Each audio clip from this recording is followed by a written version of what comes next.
¿Cómo están? Mi nombre es Magali Urquiza, soy directora de la Unidad de Biotecnología en la consultora GB. Estamos en esta oportunidad con un gran amigo, Amílcar Collante, economista. Hola Amílcar, ¿cómo estás? ¿Cómo andas, Magui? ¿Todo bien? Todo bien, Excelente. entretenidos. Por lo visto, hay un poquito de run run hoy en el mercado con las LRM. Sí, está medio picadito, ¿no? Está Sí. medio picadito. Para que Mucha no. ansiedad.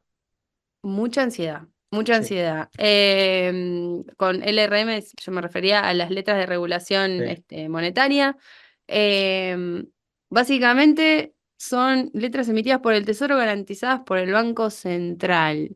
Pero hay mucha confusión en esto de, ok, si es un posible, digamos, plan Bonex o eh, es un, digamos, un tipo de letras de otro aspecto.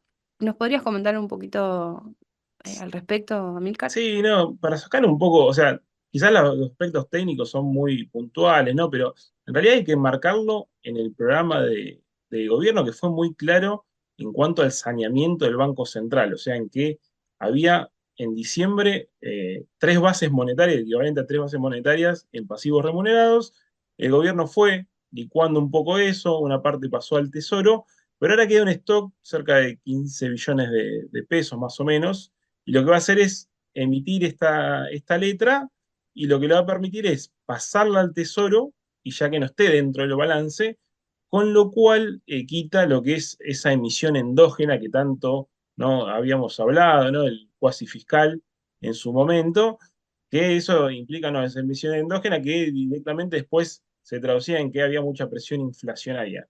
Con esto directamente vos lo quitás del balance del Banco Central del lado de los pesos, lo pasás al tesoro. ¿Qué pasa? Obviamente vos decís, bueno, está subiendo la deuda del tesoro, migra la deuda de un lado a otro, no es que desaparece la deuda, sino que está migrando, lo cual creo que fortalece o en realidad redobla la apuesta del superávit fiscal, porque en realidad vos tenés un stock de deuda más alto, probablemente pagues una tasa similar, o al menos eso es lo que parece, o algún punto más será, pero lo que te hace es que tenés más deuda y bueno, eso tiene que pagarse con el superávit fiscal. O sea, obliga a que esas cuentas equilibradas se logren, porque si no vos ahí tenés un tema, ¿no? Que tenés más deuda y más tema de intereses que pagar, ¿no? Entonces, Ujú. lo quitas del Banco Central y con eso ya liberás una parte importante, ¿no? De lo que planteaba Caputo en su momento, ¿no? El saneamiento del Banco Central tenía dos partes. La parte del pasivo, que eran los remunerados y la base monetaria, prácticamente esos niveles del stock contra PBI están en niveles muy bajos históricamente, ¿no? Y la parte, bueno, del activo, que esa es la mayoría de dudas son del activo, que son el nivel de reserva. Ujú. Y en esto que mencionas de los, digamos, porque del plan macroeconómico Sí, que ya Toto Caputo, digamos, el ministro de Economía, junto con el secretario de Finanzas y también Bausili hicieron referencia, fue que básicamente el plan constaba de dos etapas. Uno es básicamente una normalización de la macro en términos de actualización de los precios relativos, normalización de stocks de flujo. Eso ya pasaba más a los requisitos o condiciones que se tenían que dar justamente para una salida del cepo o un levantamiento del cepo, sí. sumado a la relación entre las reservas internacionales y los pasivos remunerados. El tema es que quedaba como confusa esta relación entre, ok, la naturaleza de las LRM comparado con los pasivos remunerados, si había cierta similitud entre una y la otra.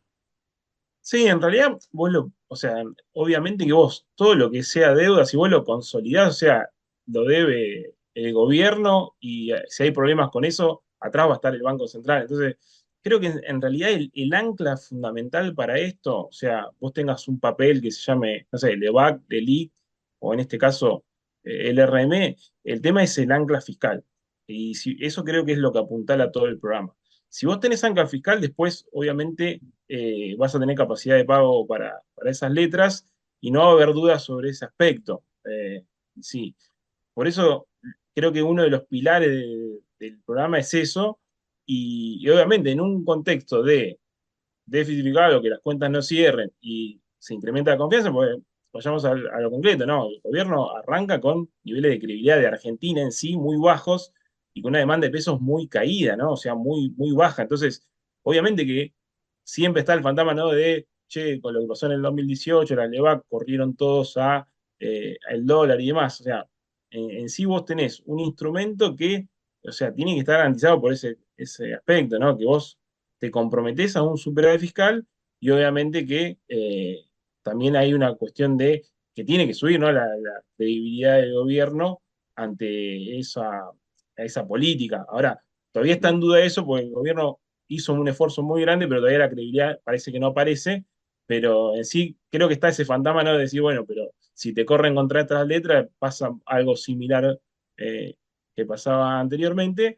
Igualmente estamos como en una transición, todavía no tenemos un esquema o un régimen cambiario monetario nuevo, entonces es muy difícil, ¿no? Definir esto. O sea, en el 2000, en la experiencia de 2016, 17, 18, 19, tenías un régimen de metas de inflación y estaba claro cómo era ese régimen. Hoy creo que estamos en una transición y todavía no tenemos definido eso, y en parte es lo que se está definiendo ahora, ¿no? En este semestre creo que se tiene que definir eso.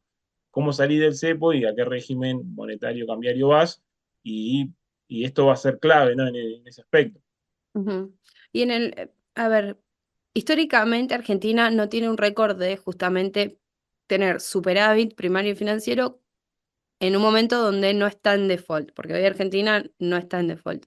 Entonces, estos hitos alcanzados por el gobierno, ¿por qué el mercado todavía sigue doblando la apuesta en cuanto a justamente esta cuota que vos mencionabas al principio de ansiedad? Porque si bien es entendible porque la situación, o sea, el punto cero de donde arranca por esta gestión fue muy crítico, hay una exigencia o necesidad, mejor dicho, que hace que todo sea urgente, todo sea imperioso y se pierde dimensión un poco de, ok, ¿cuál fue el punto de partida? ¿Cuáles fueron los hitos alcanzados en este tiempo? Y también cuál es, digamos, la expectativa en los próximos, o sea, para los próximos meses, ¿no? De cuáles son los hitos a alcanzar. ¿Por qué todavía es como que se sigue redoblando siempre la apuesta de, no, pero falta, falta, estamos peor Sí, todavía que antes? ¿Por qué esa sí, bueno, sensación?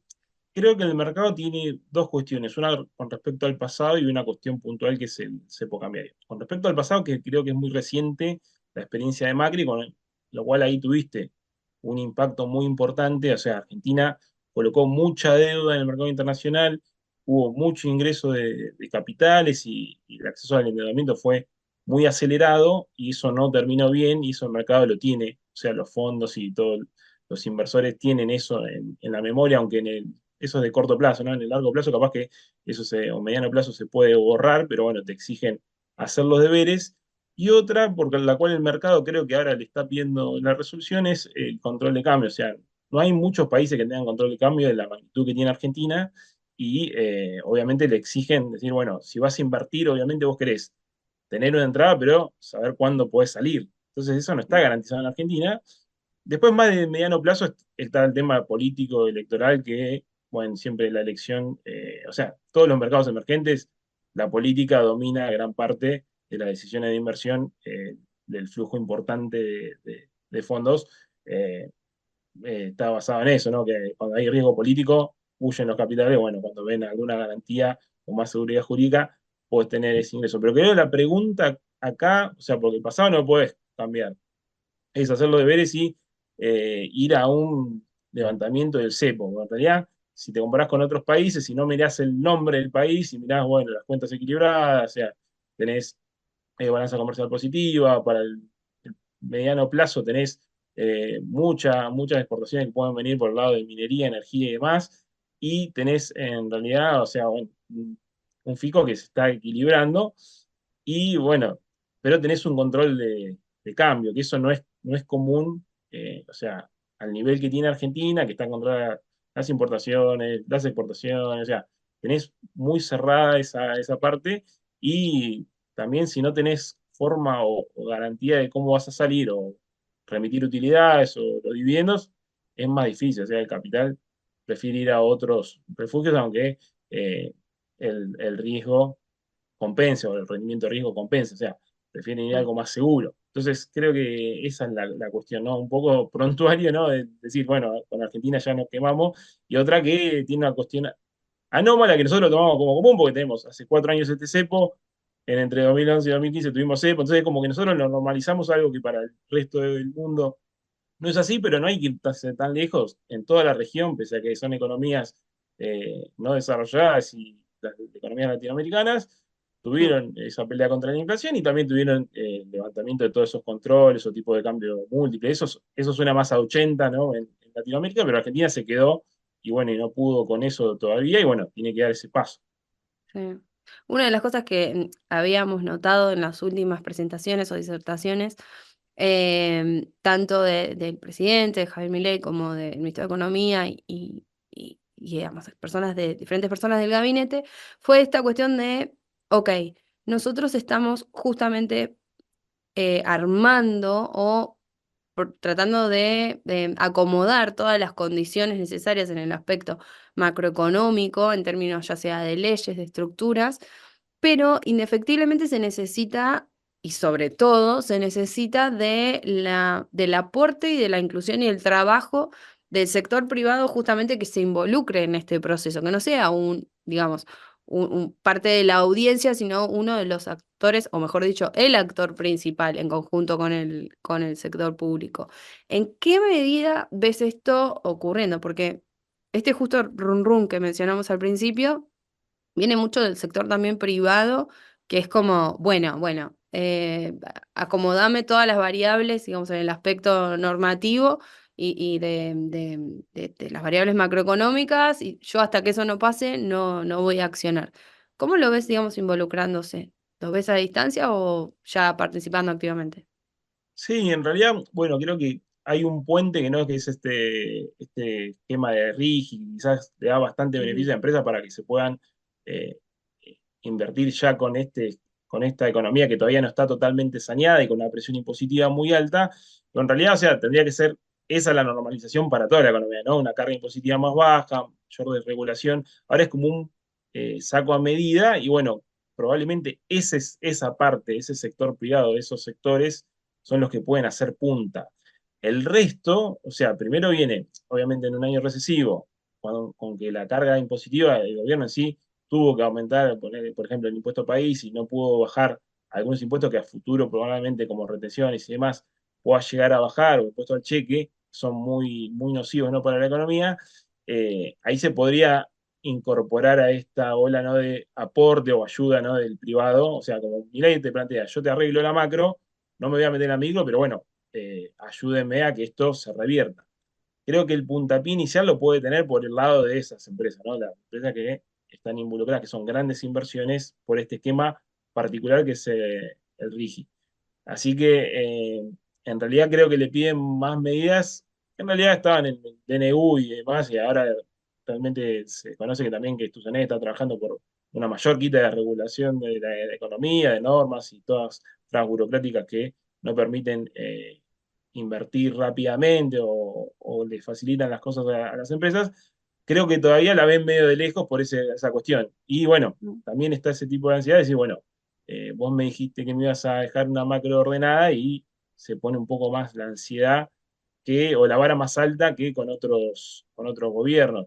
En eso particularmente creo que es Milei, que habló mucho de economía, es economista y demás, como que tiene esa vara un poquito más alta, pero en sí, bueno, también hay que entenderlo en ese esquema, ¿no? De normalización de una economía que venía muy desequilibrada, o sea, con una cuestión cambiaria que no iba para más, cuestión tarifaria que no iba para más, una cantidad de carga impositiva muy importante, y no es fácil, o sea, de un día para otro que hacer ese cambio. O sea, creo que la mm, dirección nadie lo duda, algunos piensan que puede ir más rápido, otros que va muy rápido, ¿no? Pero yendo algo más puntual, los impuestos, que es lo que más quizás uno escucha, que dice, bueno, pero todavía no empezó con esa baja de impuestos, o sea, ¿cuándo se va a dar? O sea, Milei tuvo que hacer un mix, ¿no? Entre suba de impuestos y ajuste de gasto, y para ir a esa segunda etapa, que el mismo gobierno lo dice,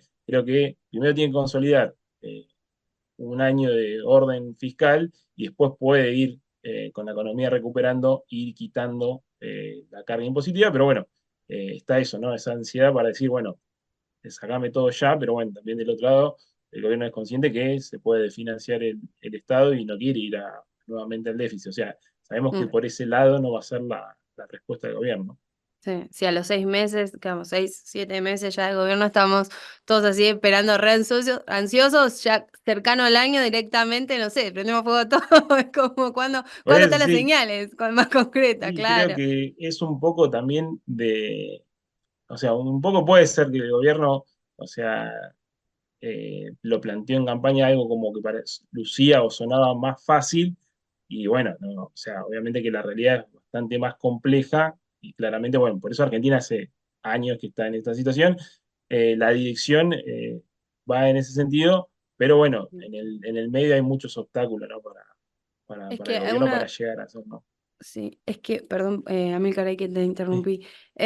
Una de las cosas que se planteaban también es que los tiempos, en nivel político, también son muy diferentes, o sea, desde estando dentro que desde afuera. Y sí, más obviamente. también considerando, vuelvo, capaz que después de muchos años que nos acostumbramos a vivir totalmente en una realidad bastante anormal, ahora es como que también una vez que no llegó a eclosionar todo, pero una vez que se destapó esta parte de los precios que antes estaban contenidos o pisados, la actualización de las tarifas, sin justamente en simultáneo la baja de los impuestos, lo cual incrementó muchísimo más los precios, me parece que generó un apuro en la mayoría, por lo menos, independientemente de si están vinculados o no al campo económico, que me parece que eso generó como una cierta ansiedad acelerada todavía por Sí, demás. sí, o sea, son procesos, hay que entender que un plan de estabilización, o sea, si vos mirás la historia, prácticamente la mitad no han resultado, o sea, exitosos o fueron exitosos transitoriamente. Tenemos, bueno, Argentina tiene un montón, ¿no?, de planes de estabilización que fracasaron y para reducir la tasa de inflación, y tenés pocos casos exitosos. Y bueno, hay que entenderlo así. Por ejemplo, la convertibilidad tuvo antes dos hiperinflaciones. O sea, no es que el programa salió de una y salió todo ok.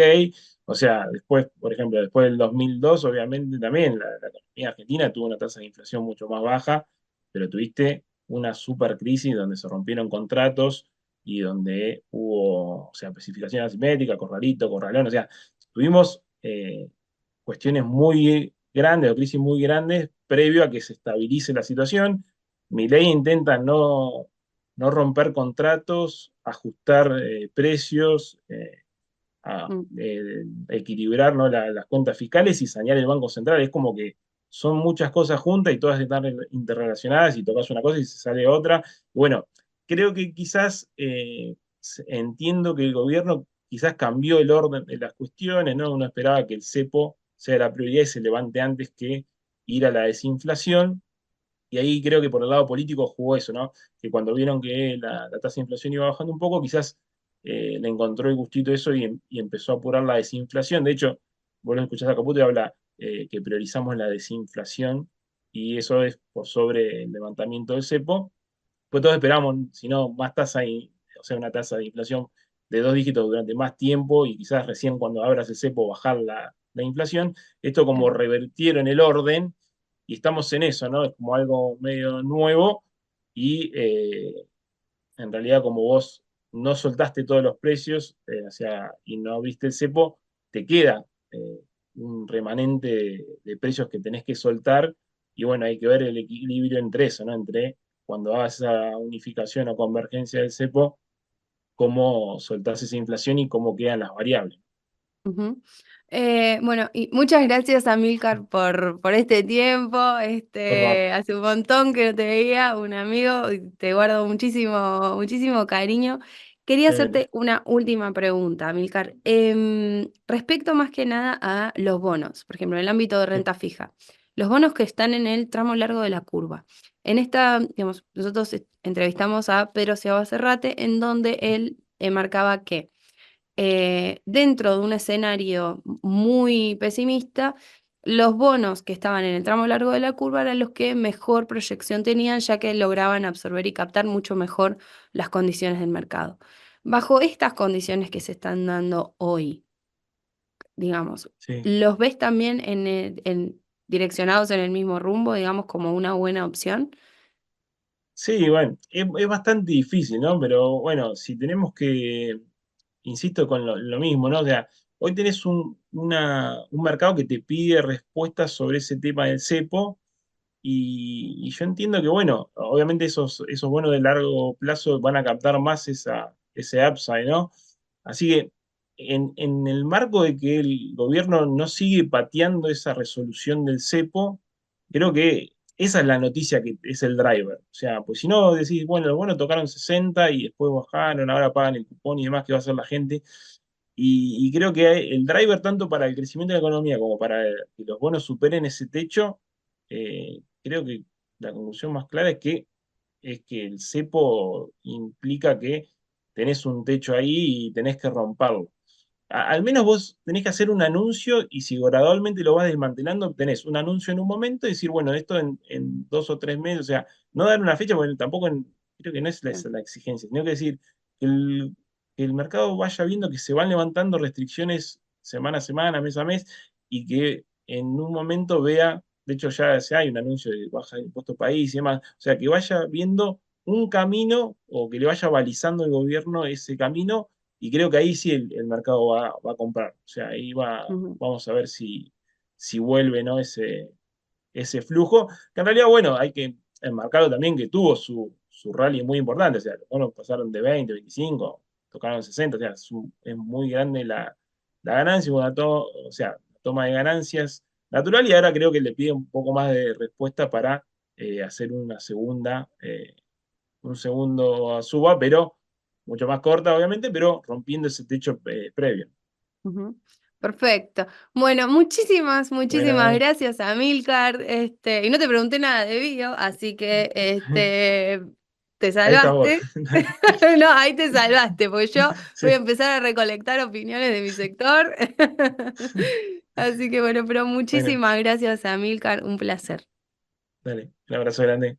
Nos No, estamos viendo. muchísimas gracias. Bueno, espero que hayan disfrutado también de esta entrevista con Amílcar, excelente economista, un gran amigo. Y bueno, mi nombre es Magali Urquiza, soy directora de la Unidad de Biotecnología en la consultora GB y nos veremos en la próxima entrevista.